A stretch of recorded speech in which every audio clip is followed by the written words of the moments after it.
নমস্কার, আমার একটি নতুন ভিডিওতে আপনাদের সবাইকে স্বাগত। আজকে বানাবো হচ্ছে কাঁচা মাছের ঝোল। এটা একটা ট্র্যাডিশন রান্না।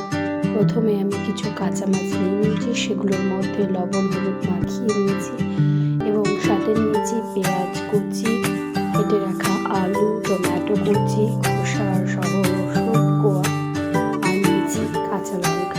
সমস্ত কিছুকে ভালো করে ধুয়ে নিয়ে কড়াতে আমি তেল বসিয়ে নিয়েছি।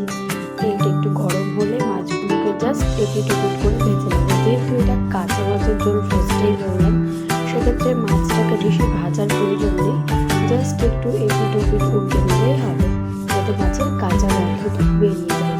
মাছটা ভেজে নিয়ে আমি তুলে নেব। তুলে নেওয়ার পর গরম তেলের মধ্যে আমি কেটে রাখা সবজিগুলো দিয়ে দিলাম। এই রান্নাটা প্রচণ্ড জলদি এবং খুব ইজি প্রসেসে হয়ে যায়। শুধু এটার মধ্যে জাস্ট অ্যাড করতে হবে লবণ আর হলুদ, ব্যাস, আর কিছু না। সেটাকে ভালো মতো আমি নাড়াচাড়া করে একটু ঢাকা দিয়ে রাখতে হবে। সবজিগুলো যতক্ষণ না সেদ্ধ হচ্ছে 50% মতো সেদ্ধ হতে সময় দিতে হবে এবং অবশ্যই তেল ছেড়ে আসতে হবে। এখনও অতটা আমাদের হয়নি, কেন আর একটু তেল ছাড়বে, তো সেই জন্য একটু সময় দেবো।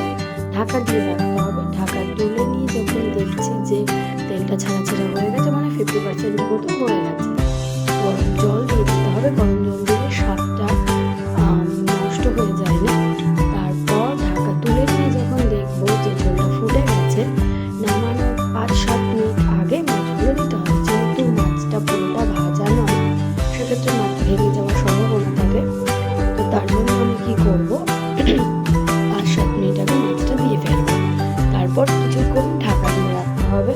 ঢাকা তুলে যখন দেখবো মাছটাকে অনেকটা রান্না হয়ে গেছে, তখন গ্যাসের পানটা কমিয়ে ঢাকা দিয়ে রাখতে হবে, যতক্ষণে পুরোপুরি মাছটা রেডি হয়ে যায়।